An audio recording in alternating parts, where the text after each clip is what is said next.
when we started it out, we never thought of ourselves as a celebrity brand, period, the end. Hello and welcome to Shopify Masters, the podcast powered by Shopify, your companion for starting and building a business. I'm your host, Shuang Esther Shan. If you're a huge makeup lover like me, you might have noticed there's lots more entrepreneurs launching brands within the beauty industry. With so many new launches, it also means more competition. And it's rare for a brand to stand out, even if it's attached to a celebrity founder. Which is why so many are wondering how Rare Beauty by Selena Gomez was the exception. From being raved by the media to going viral on TikTok and selling out at Sephora. Today, our guest is Katie Welch, the Chief Marketing Officer at Rare Beauty, and we are going to chat all about the marketing strategies behind Rare Beauty's success. Welcome to the show, Katie. Thank you so much for having me. We're so excited to chat with you. So you have a critical role at Rare Beauty and also an extensive marketing career. Can you tell us how you got your start and some of the pivotal moments that got you to where you are now? Thank you. My very first job out of college was at Macy's. I did the Macy's Buyer Training Program, and that really opened my eyes to all things retail and beauty. I always wanted to be in the beauty side of the beauty buying team. Lo and behold, instead, I was placed in Christmas trim and then luggage and frames. The exact opposite of beauty, but I looked at those beauty buyers and then the beauty planners, and I was so envious of what they were able to do. But I spent some time at Macy's, learned a lot, got a great foundation, but really wasn't sure that was exactly what I wanted to do. Fast forward, someone talked to me about communications and PR. And during college, I had interned at Marie Claire magazine with Hearst and sort of had always had a desire to become a writer or an editor. I love storytelling. And a friend said to me, you should check out PR. It's an interesting mix of storytelling, editorial, what you love, plus the business side, the brand, bringing the brand to life. And with that, I was my first, and now we're really going back. This is like 23 years ago. I started at Victoria's Secret Beauty, but I couldn't get into their PR team, but I got into their store communications team, which at the time was really just speaking with all of the Victoria's Secret Beauty stores around the US. Did I know that I would one day be a chief marketing officer within a beauty department? No. But was it a great opportunity to learn the beauty industry, connect with beauty industry veterans, see how the industry works, see all of the different departments, and build relationships? And so while I was doing something like clearing voicemails off of an 800 number so that stores across the country could get more love spell, I probably didn't love that part, but man, it was still a really great experience. I made a contact within the communications department, the PR department, and then was able to eventually a position opened up. So I moved from store communications to traditional communications to media communications. And then my PR career, that's where it started. Now from there, still, Katie, how did you become a CMO of a beauty brand? From there, I worked at PR agencies like Weber Shandwick. That's where I built my career. That's where I learned how to think. Where I learned how to storytell about brands. Working on brands like many of the Unilever portfolio brands, Chobani, Sonos, Amazon, some of these really exciting household names, and learning not just how to pitch the media, but how do you take those brand messages and storytell them in order to drive a narrative, to ultimately drive the client's business. And I was at Weber Shandwick throughout my career, learned a ton, and built relationships within the industry so that my first beauty job in-house was the VP of Integrated Marketing Communications for Bliss, also a while ago, where I really got my first taste of what it means to be on the brand side. And at the time, this was 2010, that was sort of the beginning of social media. So starting to use Instagram, Twitter, Facebook to drive an activation, connect with your consumers directly. And that's when I sort of fell in love with it. From there, I've also been, I was the chief marketing officer for Hourglass Cosmetics, which was acquired by Unilever Prestige. I was the general manager of Honest Beauty, part of the Honest Company. And then most recently joined Selena Gomez to help build Rare Beauty, which I joined in 2019 and we launched in 2020. Yeah, I think what's amazing is that earlier on in your career, you can get a sense of what you wanted to do and what direction you wanted to go to. So I guess my question is, what kind of advice you have for people who are working a 9 to 5, they want to pivot in a way? What could they do within their role to get them closer to a path that they want to be? The thing that I think about it most, the most looking back, is there's no such thing as a linear path. There's no such thing as the perfect path. And what you will change your job in your 20s and your 30s, and you'll change direction. And it's totally normal and human, because I think as you experience all of these different roles, your North Star will start to be uncovered. You'll start to figure out what you're good at. And what you'll find is what you're good at is what you like, because that's when you're going to get into this flow state. I remember working on a Burt's Bees pitch. I was at an agency, and I remember waking up at 5:00 in the morning because I had ideas and I had to get, this sounds so sad, but I had to get to the PowerPoint slide as soon as possible because I had these ideas in my brain of how I wanted to bring the story to life. And thankfully we eventually won the business. But I remember working on that PowerPoint. This was, maybe 2007, and thinking, I never get up this early. I must really like this. Like, this is something that I like to do. I think I'm good at this. And that was sort of, you'll have these tipping points. You'll have these sort of aha moments throughout your career where you think, oh my gosh, I like what I'm doing. This is it. This is what I want to do. And then you start to figure out, okay, what does this mean? And so as what I would start to uncover was that it was more of the brand storytelling, figuring out the unique points of difference that could shape a brand, that mission, that vision, those values that you can then storytell around. And so that's eventually what led me to marketing. And thankfully, no, it's a non-traditional path, that's for sure. I don't have an MBA. However, today's marketing in 2022, 23, storytelling, I mean, you hear it all day long, but it's true. Storytelling is so key to building any brand. And so I do think I have a unique background, and that's sort of what I was trained in communications. And so once I figured that out and I kind of realized that I was in that flow state, that's when I knew what I wanted to do. But man, it's tough to figure out. And I think what I would say to someone is just be an active participant in your career, especially in your early 20s, especially in those sort of first few years. You're not going to love everything you're working on, but your job has a reason, and you're a part of the company for a reason. And take the time to understand why. If you're a coordinator, an associate, an assistant manager position, what are you doing? What's your role as a greater part of the team to help move the business forward? And once you see that and you start to understand your role in the context of the total company moving it forward, I think you start to think of those roles in a whole new light. And then you'll start to pay attention to those around you. What are they doing? How can I grow? And so the more that you're asking questions, paying attention to your day-to-day, yeah, you're going to have frustrating days. We all have frustrating days, especially in your early 20s and when you're starting out your career. But when you see your role in the greater context of, okay, this is what I'm learning, this is what I'm giving that company, this is what I'm getting from that company, it becomes much more rewarding and then much more fulfilling, not your fulfillment, but fulfilling as you work towards the rest of your career. And you'll start to figure it out. And maybe you're a chief creative officer. Maybe you're a chief financial officer. You don't know.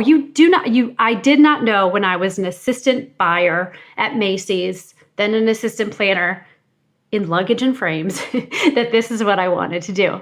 But when I look back, I can kind of see the red thread.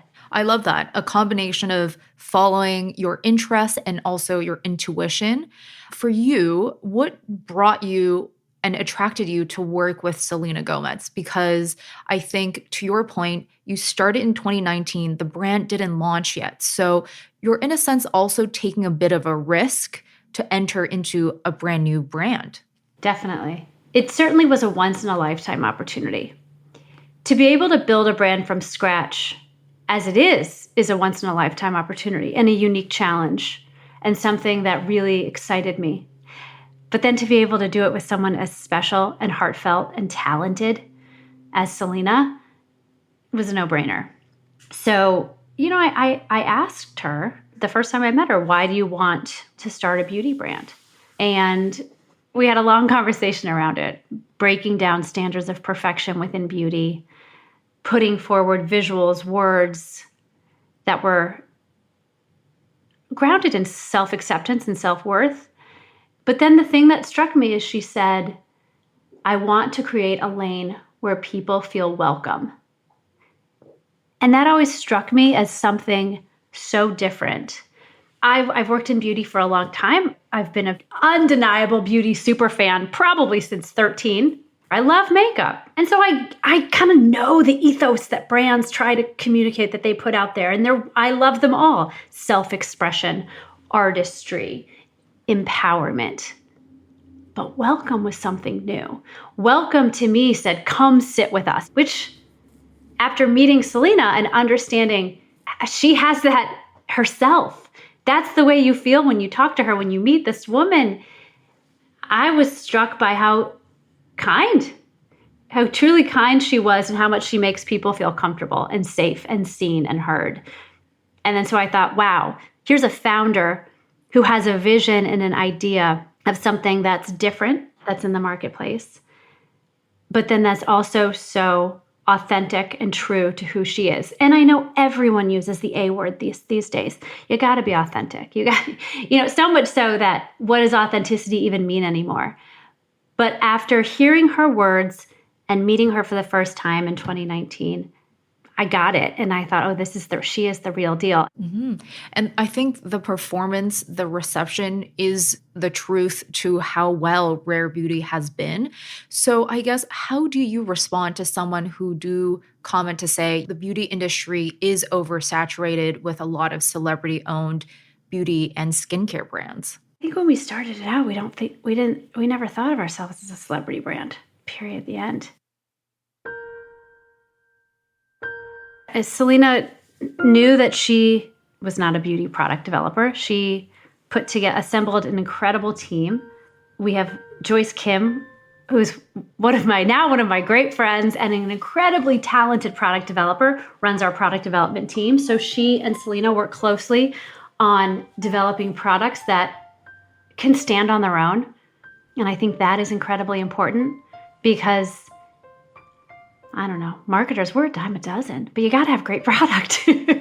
I don't even remember having that in our sort of vernacular. Selena just wanted to make a difference. She's got this incredible platform. She knows she can do something for good. And she did just that. And that was the point behind Rare Beauty. We also started Rare Impact, which is a division of the company that works to make a difference in the world, specifically within mental health. So we do that through content and educating our community on different elements within mental health. We cannot educate on mental health as a beauty brand. However, we are the conduit to trusted resources. So we created the Rare Beauty Mental Health Council, which is about 15 or so individuals within academia, nonprofit, the medical field, mental health, who help advise us and co-create content so that we can educate our community. So that's something else that we can do. We connect our community at a time when they say Gen Z is the loneliest generation. We do things like rare chats where during the pandemic when we were quarantined, we were connecting over Zoom chats with our community, which was incredible. So if we were able to make 2 friends amongst our community, that in my mind was powerful. And then we've started to do these events in real life and they're just moving to me. I love them.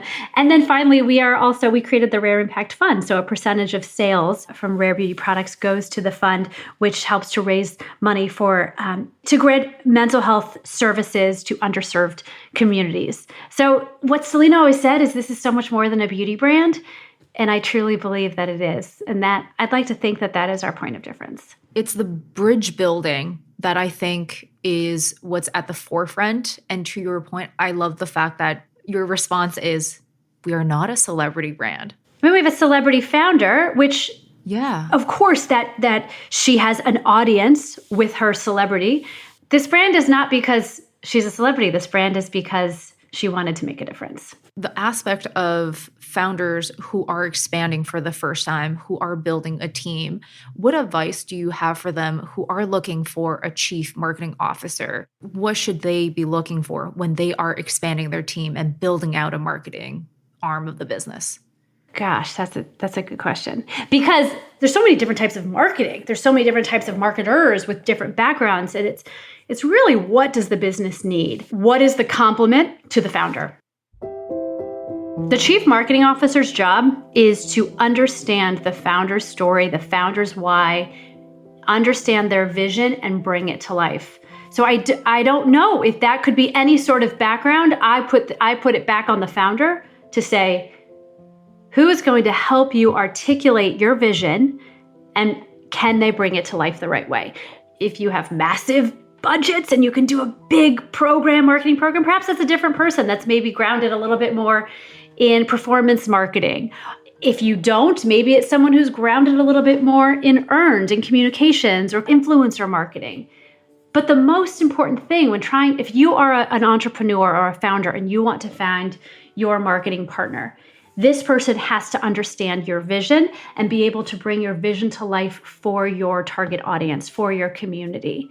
Because as a founder, you're going to be in the weeds and doing so much more. There's so many things you have to do as an entrepreneur and a founder that you can't be stuck driving the marketing machine the whole time. However, it has to always come back to the founder and the entrepreneur and the business, because that's the why. Getting that better understanding of the founder and being a complementary component to the team, for sure. I'm chatting with Katie Welch, the Chief Marketing Officer at Rare Beauty.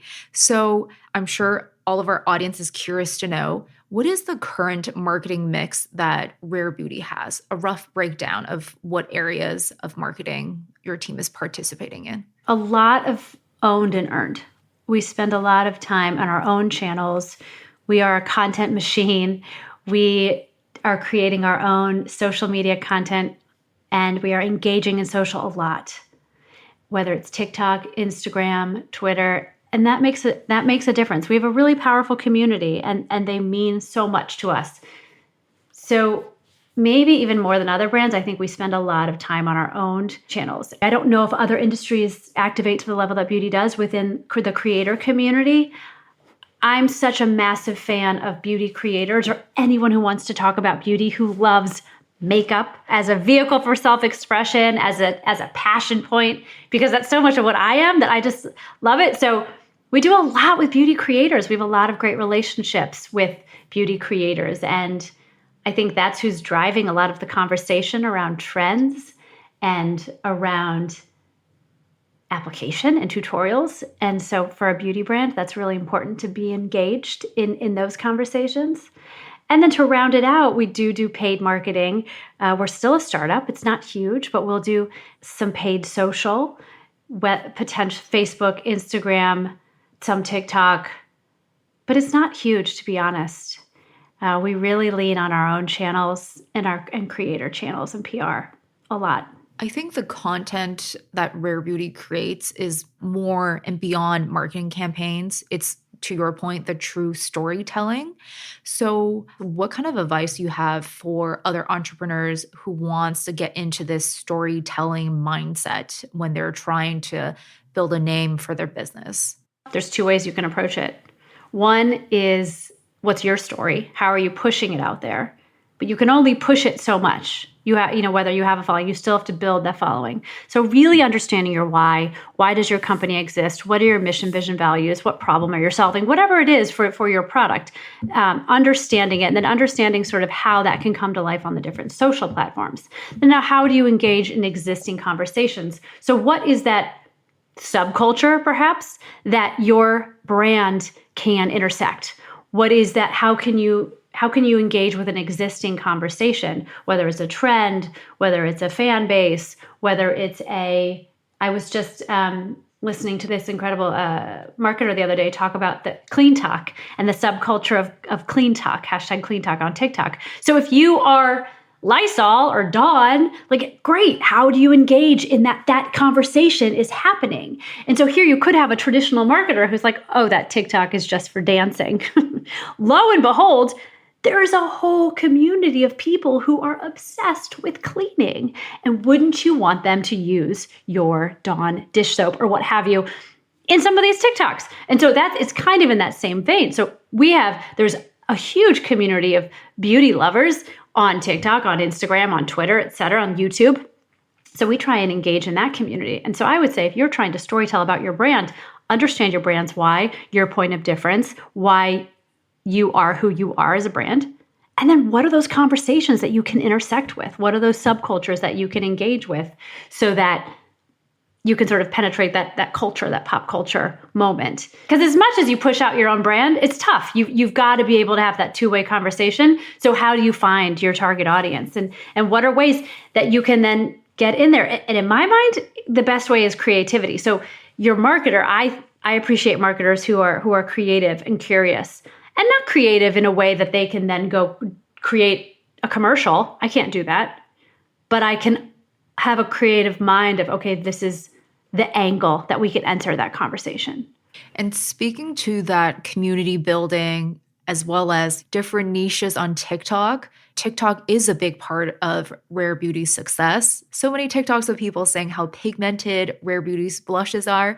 So how do you approach influencer marketing? How do you select different people that you're reaching out to? We do mailers, we do seedings. You can see them on YouTube, on TikTok, on Instagram. Those who get them they're existing fans of the brand, whether they're sort of shared values, shared mission. Perhaps they've talked about mental health. Perhaps they're big beauty fans. Perhaps they're Selena Gomez fans. There's any number of sort of criteria, and we've gotten to know them. I think what's cool in the last 2 years, we've really gotten to know the people behind the handle and built relationships with them. And that's really what's been so special about this brand, is that whether it's our community, whether it's creators, that we try to get to know the people behind the photo. That it's not just about, oh, here's someone who's got 1 million followers. Nah, who's that person? And do they sort of align with our brand values? And that's very, very important. To round out this marketing segment, I do want to ask, what are some really big marketing moments or successful campaigns that you feel like really helped to scale Rare Beauty, and just some fun behind the scenes stories of some of the projects that you're really proud of? This past summer, we launched our Kind Words matte lipstick collection. And the tagline sort of was, use kind words. It's as easy as using a lipstick. We had beautiful visuals that were striking, and they were edgy in a way that Rare Beauty is edgy. I thought that Rare Beauty could do edgy, and they broke through because we are a global brand. We're sold at Sephora's around the world in addition to our own website. So we have a global consumer. And so these visuals had to speak for themselves, really, because there's so many different languages of our community.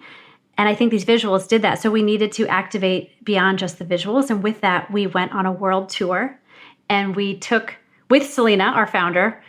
And that was an incredibly exciting moment to be in cities like Paris and Milan, and to have her in these cities and then be able to meet with community as well as creators, as well as beauty advisors, combined with these visuals. So to be able to make that kind words connection in person with all these people, then to be able to see these kind words visuals all over the globe, and then to see how they lived on our own website and in our social channels, to sort of see all of this come to life in person, was just about as exciting as the launch, which I guess I could say, or I should say, if I were to answer your question again. The building of Rare Beauty and the launch of it was the most exciting. I mean, here we didn't know, no one knew, that we were going to be doing everything from our kitchen table. And so we built a brand from our kitchen table. And you think you're starting out a brand, you have a website, you need a ton of assets. And you think, okay, I've got Selena Gomez as founder, I'm going to have to do big photo shoots. That's what she's used to. And so we were planning out, I think I had 5 massive photo shoots planned out. We had 1 shoot in January, and the rest were all canceled. And so at that shoot in January of 2020, we captured content that was our launch brand film. We captured some of our key visuals for launch. We get our hero visual of Selena. But the rest, all of the product tutorials, all of the product shots, all of the shade swatching, anything, we didn't get it. So we had to do all of it virtually. We did a 48-person foundation and concealer shoot virtually. We cast models with an iPhone. Then Selena did Facebook and Instagram and YouTube tutorials and PDP, our product page tutorials, with her iPhone duct taped to her bathroom mirror. And we built a brand via an iPhone, basically, because we had to. And then it launched in September of 2020. Wow. It's really a testament to the team, I think. It's one of the challenges that so rare and so limited to other businesses had to experience, because you did have to go through launch during such a unique time. I do want to zoom in on that part a bit, because you do have these big components to Rare Beauty where you have great retail relationships and you also have this D2C arm. So how do you ensure that marketing, communication, visual pieces all feel cohesive regardless of where you interact with Rare Beauty? I think we work so closely with our creative team and with our copy team and our brand marketing team. We all I make it seem like there's tens of thousands of us. No, there's like one of each. But we all work so closely together. And I think Sephora is such a good partner in that they let you keep your brand vision, your brand voice, your brand visuals, that wherever our target audience is along the sort of journey, consumer journey, that this person sees the same message. It's consistency in visuals, it's consistency in voice, and it's the consistency of paying attention to what you're putting out there and just taking that extra step to make sure your calendars are aligned. Sephora sending out an email, when is our launch? Like the cadence of your go-to-market schedule has to be aligned. The cadence of your social has to be aligned. And then what you're putting out there, your look, feel, tone, and manner, all has to be aligned. So the team has recently celebrated your second birthday, and you've also expanded internationally over a year ago. Do you have any tips for brands who are looking to expand internationally, and what kind of things they need to be aware of from a marketing perspective when they're trying to enter new markets? The more that you can understand your target audience and their marketing and sort of what grabs their attention by market, the better you will be. I think there are some things that are consistent. I think some trends start and they reach the globe. We live in a borderless world with social, but that's not always the case. There will be times when you have to really understand whether it's, obviously, this goes without saying, the language, translation, but also what things may not work. Perhaps TikTok is not as popular. Perhaps Instagram is not as popular. But what are the things that are popular? Who are the people that are driving those conversations within your subculture that your brand belongs to? Who are those people who are driving those conversations? How are they talking? Where are they showing up? How can you engage with them? What are the conversations that they're happening? I think the more that you can sort of understand the community that you're entering, the better off your brand will be. For new and aspiring entrepreneurs, they are building a brand perhaps with limited budget. So what do you think is areas that they should invest in that will give them the most exposure for the business that they're trying to build? I hate to reference the video that everyone always references, but you think about Mike Dubin and Dollar Shave Club and when he did that video back in the day.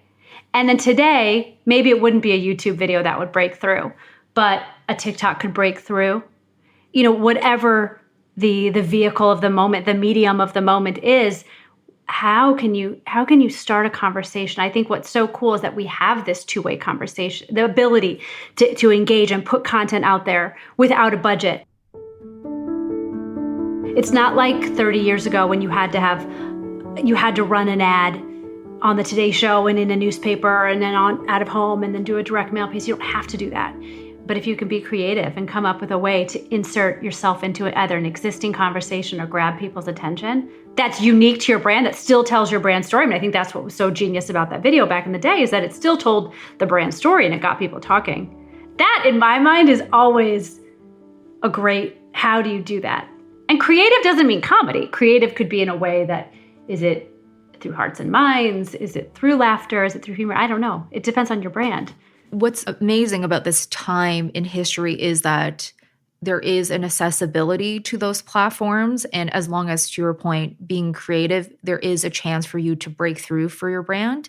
And what I love is the fact that you're also using these channels like TikTok to speak to your followers and share career advice. And they're very motivational as well. So what inspires you to start sharing about your career journey with your followers? Thank you for noticing that. So I started my own personal TikTok because we were building the Rare Beauty team, and I realized I didn't really have a network of people who were just starting out their career, people to whom I could potentially tap. But then also it really got me thinking about, how did I get started in beauty? And that if you don't know someone, how do you find those jobs? And I grew up in Missouri. I'm not from New York or LA, sort of these beauty corporate hubs. I met one person when I was in college in Ohio who worked at Estee Lauder, and that opened my eyes that was a career path. And now, even so, I think it's cool. Like, I don't think people realize how many different career paths they are in the beauty industry. If that's something that you're interested in, that I thought this could be an interesting way to educate or inspire or inform or just give back. Like this one woman, had I not met her, I don't think I'd be where I am today because I wouldn't even know that this existed. So I wanted to do the same for someone else. And at the same time, my attention was going to the TikTok app. It was in the days of the Renegade dance. Was I dancing? No. Heck no. But I was watching it and I was like, this is unbelievable. And I loved the creativity and I loved the way people were editing things. And it was just fun. And I thought, this is going to be a big thing. I got to figure out how we can use this for Rare Beauty. And I've always believed that you have to try something to figure it out. So I thought, all right, let's try to make a video. I don't know. I guess I was just fearless. And I just started creating content about helping people find their career path in beauty. And then it evolved to career advice, interview advice, marketing advice, all sorts of stuff. And it's fun. And I really like the people that I've connected with and met and helped. And I've done Zoom one-on-one sessions where I've reviewed people's resume, helped them prep for an interview. And people have found, and I get the most amazing DMs like, Katie, I watched your videos and I got a new job. It's great. I love it. I love the TikTok community because of it. I think there's really some wonderful beauty fans and that there's a really exciting career community of people who are interested in career. And it's back to what we were talking about earlier of these subcultures. And you're adding such valuable resource to that career community. So thank you. We do have to round out the interview by asking you what Rare Beauty product you cannot live without. Our mascara, Perfect Strokes Universal Volumizing Mascara. Oh, awesome. Hands down, can't leave the house without putting it on. And I am a mascara junkie. It is my favorite product. It's magical. Trust me. That's not even the marketer speaking. That is just the Katie Welch beauty junkie speaking.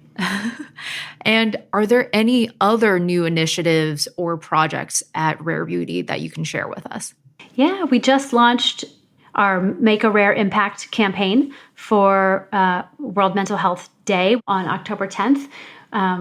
With that is encouraging people to make a rare impact and donate to our fund as little as $1 and the Rare Impact so that we can continue to raise funds for mental health services for underserved communities within mental health, as well as we launched a new lipstick shade on rarebeauty.com, exclusive to rarebeauty.com. The shade is called Limitless, and 100% of sales will go to the Rare Impact Fund with this product. Wow. How amazing. Well, thank you so much for being here today, Katie. Thank you so much for having me. This is fun. Awesome. That's Katie Welch from Rare Beauty. I'm Shwang Esther Shan, and I'll catch you next time on Shopify Masters.